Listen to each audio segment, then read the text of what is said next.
Hello everyone, my name is Swati and welcome to my channel medicos knowledge. आज हम बात करेंगे डाइजेस्टिव सिस्टम के बारे में। हम जो खाना खाते हैं और वो जो खाना हमारे पेट में जाता है, उसके बाद उसके साथ क्या होता है, हमारे पेट में जो खाना रहता है उसके साथ वो पचता है या सड़ता है, उसके बारे में ही आज हम बात करेंगे। हम सभी लोग जानते हैं जो आज की पीढ़ी है उनको डाइजेशन मेटाबॉलिज्म के बहुत प्रॉब्लम होते हैं और उसकी वजह से कई तरह की बीमारियों से लोग सफ़र हो रहे हैं। और आज की पीढ़ी 80 साल तक भी पीढ़ी का ज़िंदा रहना बहुत मुश्किल है। और आपको जितना भी जीवन का सफ़र काटना है तो बीमारी लेके नहीं, बीमारी कोसों दूर रख के जियो। हमारे बॉडी में सबसे बड़ा रोल होता है डाइजेशन मेटाबॉलिज्म का। और अगर ये अच्छा रहे तो आप बहुत सारी बीमारियों से दूर रह सकते हो, यानी कोसों दूर रह सकते हो बीमारियों से।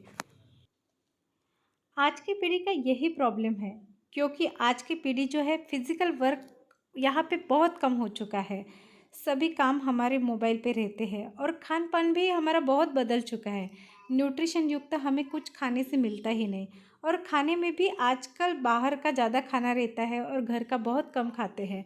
और बच्चों में भी वैसा ही है, बच्चे भी बाहर का बहुत खाते हैं, हम भी उनको ला के देते हैं और उनके भी खाने में बहुत सारे प्रॉब्लम होते हैं, हमारे भी खाने में बहुत सारे प्रॉब्लम होते हैं। और इसकी वजह से क्या होता है, हमारा डाइजेशन बिगड़ जाता है और हम कई बीमारियों से सफ़र होते हैं। हमारे साथ साथ हम हमारे बच्चों को भी इस बीमारियों से सफ़र करते हैं, क्योंकि सबसे बड़ा रोल होता है डाइजेस्टिव सिस्टम का। क्योंकि हमारे बीमारी की जो शुरुआत रहती है वो सबसे पहले डाइजेस्टिव सिस्टम से ही शुरू होते हैं। कोई भी डॉक्टर आपसे पूछेंगे तो सबसे पहले आपके डाइजेशन के बारे में ही पूछेंगे। तो वहीं पे आप देखो, जो ओल्ड पीपल है उनके ज़माने में फ़िज़िकल वर्क बहुत होता था, मोबाइल नहीं रहते थे, खान पान अच्छा रहता था, तो उनकी फ़िज़िकल एक्टिविटी, उनका खान पान ये इतना अच्छा था, तो उनकी सेहत अभी भी बहुत अच्छी है। उनकी सेहत जो है वो अभी हमारे पीढ़ी में हमें 30 के एज में दिखती है।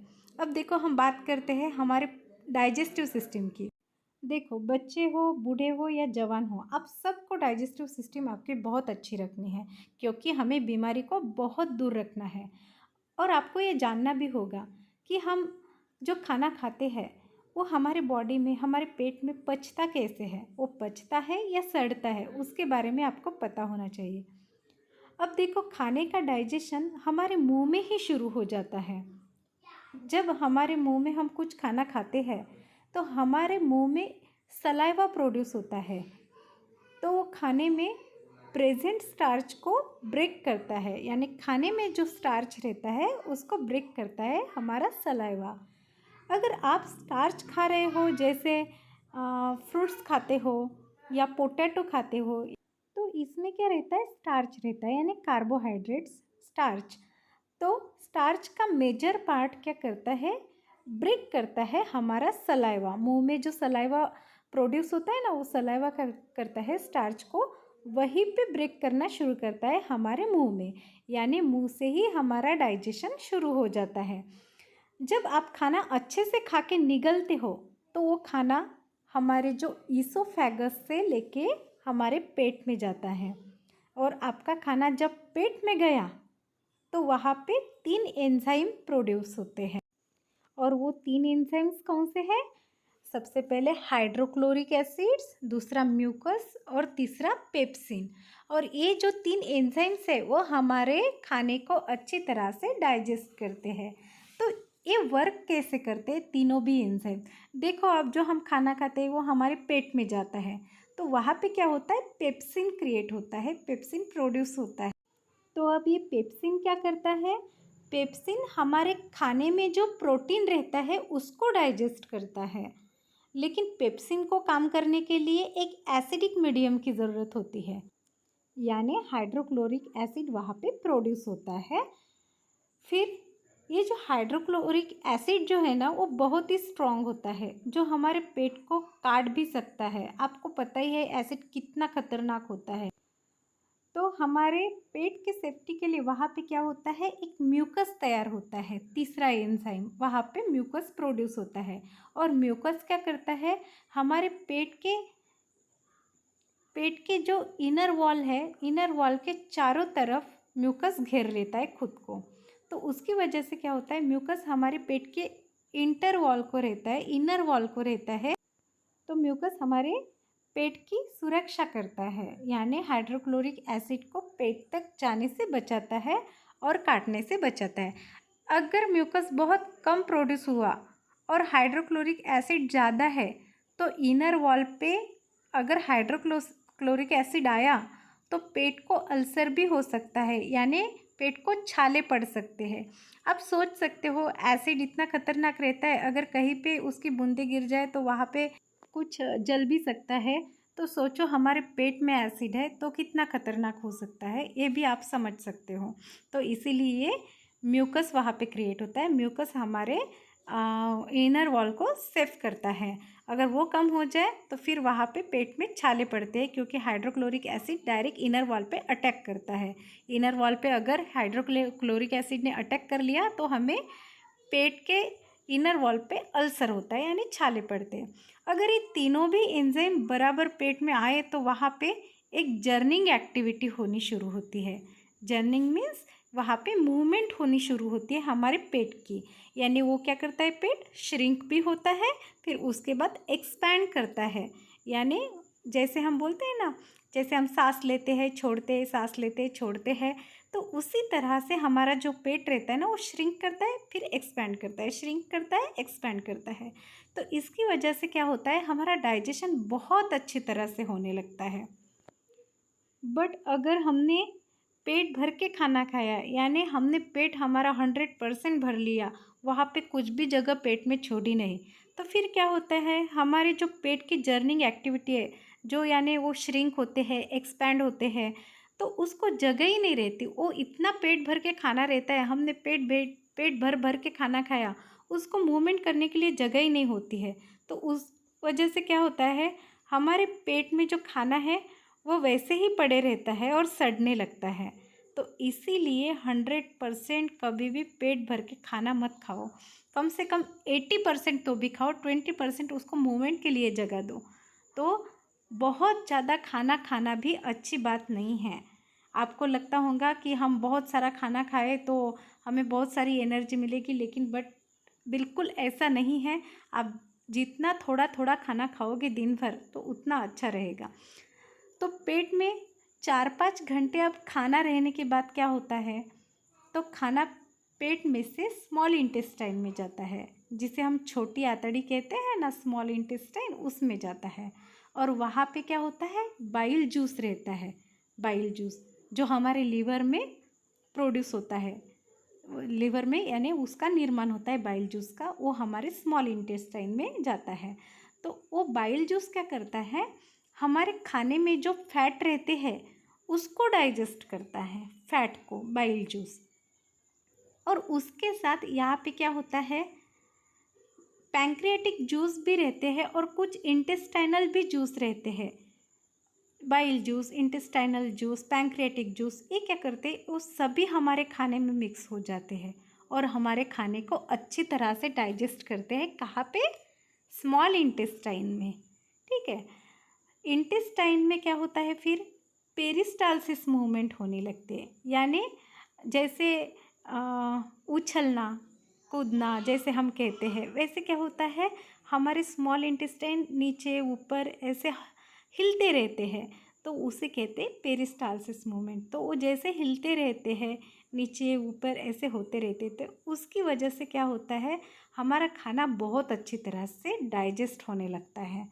तो इंटेस्टाइन की पेरिस्टालसिस मूवमेंट होने के लिए हमें क्या करना पड़ता है, फिज़िकल एक्टिविटी करनी पड़ती है। अब फिज़िकल एक्टिविटी जब होगी तभी हमारे स्मॉल इंटेस्टाइन अच्छी तरह से मूवमेंट करेंगे। तो इसीलिए फिज़िकल एक्टिविटी करनी बहुत इम्पोर्टेंट है। ठीक है, अब देखो, अब जो खाना है वो हमारे स्मॉल इंटेस्टाइन में आ गया, तो स्मॉल इंटेस्टाइन में अच्छी तरह से, यानी जितने भी जूस है, intestinal juice, bile juice, pancreatic juice और जितने भी जूस है, वो क्या करते हैं, हमारे खाने को अच्छी तरह से डाइजेस्ट करते हैं। अब ये जो खाना है वो क्या होता है, हमारे इंटेस्टाइन में जो अभी है, स्मॉल इंटेस्टाइन में, तो स्मॉल इंटेस्टाइन की वॉल जो रहती है ना, तो वो वॉल क्या करती है, वो खाने में से कुछ न्यूट्रिएंट्स एब्जॉर्ब करती है और हमारे ब्लड सेल्स तक पहुंच जाती है। यानी वो क्या करती है, खाने में से कुछ न्यूट्रिशन लेती है, इंटेस्टाइनल स्मॉल इंटेस्टाइनल की वॉल्स जो रहती है वो खाने में से कुछ न्यूट्रिशन लेती है और हमारे ब्लड सेल्स को पहुंचाती है और न्यूट्रिशन हमारे बॉडी को अच्छी तरह से पहुंचाती है। अब देखो, जितना न्यूट्रिशन पहुंचाना हो उतना वो तो वो वॉल एब्जॉर्ब करके पहुंचाती है, बट जितना वेस्ट रहता है वो खाना क्या होता है, हमारे लार्ज इंटेस्टाइन में चला जाता है, यानी बड़ी आंतड़ी में चला जाता है। और वो कब, मोशन के वक्त पूरा जो वेस्टेज मटेरियल रहता है वो मोशन के वक्त निकल जाता है। अब आपने डाइजेशन सिस्टम के बारे में पूरा समझ लिया होगा, यानी मुंह में जो हम खाना खाते हैं, खाना लेते हैं, वहाँ पे जितना ब्रेक डाउन होता है स्टार्च का, वहाँ पे जितना डाइजेशन होता है, यानी मुंह में से जो डाइजेशन है वहाँ से लेके पेट में जितना डाइजेशन होता है और स्मॉल इंटेस्टाइन में आके जो डाइजेस्ट होता है, उसके बाद लार्ज इंटेस्टाइन में आके वेस्टेज निकल जाता है। यहाँ तक पूरी जर्नी आपने डाइजेस्टिव सिस्टम की देख ली, तो आपको डाइजेस्टिव सिस्टम के बारे में सब कुछ समझ गया होगा। तो अब हम आते हैं इम्पोर्टेंट टॉपिक। अब हमें डाइजेस्टिव सिस्टम को बहुत अच्छा रखना है, तो उसके लिए हमें क्या करना होगा, तो हमें तो सबसे पहले ईटिंग हैबिट ही हमारी ठीक करनी होगी। देखो, सबसे पहले हमें क्या करना है, सबसे पहले हमें हम जो खाना खाते हैं वो हमें बहुत अच्छी तरह से चबा चबा के खाना पड़ेगा। यानी आयुर्वेद में कहते हैं कि आप एक खाने को 32 बार चबाओ, यानी आपके मुंह में ही जो खाना रहता है तो उसको 32 बार चबाओ और उसका लिक्विड बन जाए इतना अच्छी तरह से चबाओ। तो सबसे पहले आपको खाना बहुत अच्छी तरह से चबाना होगा। देखो, मुंह में ही हमने बोला है डाइजेशन शुरू होता है, जैसे सलाइवा क्या करता है, स्टार्च को ब्रेक करता है। तो हमें बहुत चबा के और आराम से खाना होगा। यानी कोई लोग एक एक घंटा जो लेते हैं ना खाने के लिए, तो उनका डाइजेशन बहुत अच्छा रहता है, क्योंकि वो बहुत चबा चबा के खाते हैं। तो अगर आपने अच्छे से चबा के नहीं खाया तो क्या होता है, तो हम जो ऐसे निगलते हैं ना, तो उसमें सॉलिड पार्ट खाने में से आपके पेट में चले जाते हैं। अगर आपके पेट में सॉलिड पार्ट्स चले गए आपके भोजन के, तो उसमें जो हमारे पेट में एंजाइम्स होता है, यानी जो हमने पहले बताया पेप्सी, म्यूकस और हाइड्रोक्लोरिक एसिड, तो ये क्या होता है, हमारे सॉलिड पार्ट्स में ये अच्छी तरह से मिक्स नहीं होंगे। हमारे जो एंजाइम्स रहते हैं पेट में के, वो अच्छी तरह से मिक्स नहीं होंगे और स्मॉल इंटेस्टाइन में भी वो सॉलिड जो भोजन है हमारा, जो सॉलिड सॉलिड पार्ट्स रहते हैं वो अच्छी तरह से ब्रेक नहीं हुए, तो वो पेट में से भी वैसे ही हमारे इंटेस्टाइन में जाएंगे और वहाँ पे भी उसका एब्जॉर्प्शन अच्छी तरह से नहीं होगा। तो वैसे खाने से आपका पेट भी बहुत दुखेगा, क्योंकि ये बड़े बड़े पार्टिकल जो भोजन के रहेंगे, तो उसकी वजह से आपके पेट में हेवीपन लगेगा आपको और उसकी वजह से आपका पेट भी दुखेगा और डाइजेशन भी अच्छी तरह से नहीं होगा। तो आपको अभी अच्छे से समझ आया कि आपको बहुत चबा चबा के खाना है। और अब दूसरी बात देखते हैं कि आपको बहुत ज़्यादा नहीं खाना है। डोंट ओवर ईट। यानी हमें लगता है कि हम बहुत खाना खा लिया, हमने बहुत खाना खा लिया तो हमें बहुत सारी एनर्जी मिलेगी, बट बिल्कुल ऐसा नहीं है। आप कभी भी खाना खाओ तो 80% ही आपके पेट में डालो, 100% आपका पेट नहीं भरना चाहिए, क्योंकि हमने पहले ही देखा है अगर 100% आप खाना खाओगे तो आपका जो पेट है उसको जर्निंग एक्टिविटी करने के लिए कुछ जगह ही नहीं रहेगी, और आप इतना खाओगे तो पेट की जर्निंग एक्टिविटी होगी तो भी कैसे, तो उसमें एंजाइम्स अच्छी तरह से मिक्स भी नहीं होंगे और वहाँ पे खाना पचने की जगह सड़ने लगेगा और आपको एसिडिटी होगी और मुंह से भी आपको बदबू आने लगेगी। सो डोंट ओवर ईट। फिर बाद में हम देखते हैं कि आप खाना खाने वक्त या खाना खाने के बाद पानी मत पियो। Don't drink water after eating food. Okay, कभी भी खाना खाने के वक्त और खाना खाने के बाद पानी मत पियो। जैसे देखो, अगर हमने कोई भी कलर हो, एक बोल में डाला, एक बोल में पानी लिया और उसमें डाला और एक बकेट पानी में डाला एक आधा कलर, तो बोल का पानी कैसे कॉन्सेंट्रेट होगा, यानी इफ़ेक्टिव ज़्यादा रहेगा बोल में का पानी। और बकेट में का पानी, उसमें इतना सारा पानी है तो वो जो कलर है वो बहुत फीका पड़ जाएगा। तो वैसे ही हमारे पेट में रहता है। हमारे पेट में क्या रहते हैं, एंजाइम्स रहते हैं, एसिड रहता है। अगर एसिड में पानी मिल गया, बहुत सारा पानी मिल गया एसिड में, तो एसिड का इफ़ेक्ट कम हो जाता है। तो इसीलिए हमारे एसिड जब काम करने लगते हैं, हमारे पेट में जब खाना जाता है, और जितने भी एसिड्स है, जो भी एंजाइम्स है, वो जो वर्क करते हैं, अगर आप उस पर पानी डालोगे ना तो वो अपना इफ़ेक्ट कम कर लेंगे, तो हमारा जो खाना है तो वो डाइजेस्ट ही नहीं होगा। और आयुर्वेदा में बताया है कि हमारे बॉडी में, हमारे पेट में क्या होता है, खाना खाने के बाद एक अग्नि निर्माण होती है जो खाने को पचाती है। एक अग्नि जो रहती है वो खाना खाने के बाद निर्माण होती है हमारे पेट में, जो खाने को बहुत अच्छी तरह से डाइजेस्ट करती है। बट अगर हमने उस पर पानी डाल दिया तो वो क्या होगा, पूरा ठंडा हो जाएगा, वो अग्नि बुझ जाएगी उसकी तरह से, उस वजह से खाना पचेगा नहीं हमारा। तो कम से कम खाना खाने के बाद या खाना खाने के वक्त आधा घंटा पानी मत पियो। खाना खाने के वक्त और खाना खाने के बाद कम से कम आधा घंटा पानी मत पियो। जितना ज़्यादा हो सके 1 घंटा तक आप रह सकते होंगे तो आप रहो, लेकिन वहाँ तक पानी मत पियो। उनको अच्छी तरह से डाइजेस्ट होने दो, एंजाइम्स एसिड को खाने में अच्छी तरह से मिक्स होने दो, फिर आप आधा 1 घंटे के बाद पानी पियो, ठीक है। फिर बाद में हम देखेंगे फिज़िकल एक्टिविटी। फिज़िकल एक्टिविटी आपको बहुत करनी होगी। हमने अभी पूरी डाइजेस्टिव सिस्टम ही देख ली, आपको समझ ही आया होगा कि मैं क्या बताने जा रही हूँ आपको, क्योंकि डाइजेस्टिव सिस्टम इतनी अच्छे से आपने समझ ली है तो आपको ये हार्ड नहीं जा रहा होगा जो भी मैं आपको बता रही हूँ ईटिंग हैबिट्स के बारे में और डाइजेशन के बारे में। देखो, ओकिनावा के जो कंट्री के लोग हैं वहाँ ना बुढ़ापे में भी बहुत फिट और तंदुरुस्त रहते हैं, क्योंकि वो लोग फिट रखने के लिए नहीं फिज़िकल एक्टिविटी करते, वो फिज़िकल एक्टिविटी करने से ही फिट होते हैं। तो वो लोग क्या, टेक्नोलॉजी बहुत कम यूज़ करते हैं और अपने हाथ पैरों का इस्तेमाल करके बहुत सारे काम करते हैं, और उनको इंटरेस्ट भी है उस बात में कि अपने हाथों पैरों का इस्तेमाल करके एक्टिविटी करो। वो टेक्नोलॉजी ज़्यादा यूज़ नहीं करते ओकिनावा कंट्री के लोग, तो इसीलिए वो बहुत फिट और तंदुरुस्त रहते हैं। देखो, अगर हम फिज़िकल एक्टिविटी नहीं करेंगे तो उसकी वजह से क्या होगा, हमने जो देखा है हमारे इंटेस्टाइन कैसे पेरिस्टालसिस मूवमेंट करने लगते हैं, यानी हमारे खाने को ऊपर नीचे उछालते रहते हैं और उसका बहुत अच्छे से डाइजेशन करते हैं। तो अगर हम फिज़िकल एक्टिविटी ही नहीं करेंगे तो उसकी पेरिस्टालसिस मूवमेंट कैसे होगी इंटेस्टाइन की। तो इसलिए हमें क्या करना पड़ेगा, चलना पड़ेगा, काम करने पड़ेंगे, तो उसकी वजह से हमारे इंटेस्टाइन की अच्छी तरह से पेरिस्टालसिस मूवमेंट होगी और हमारा खाना जो है वो अच्छी तरह से एब्जॉर्ब होने लगेगा।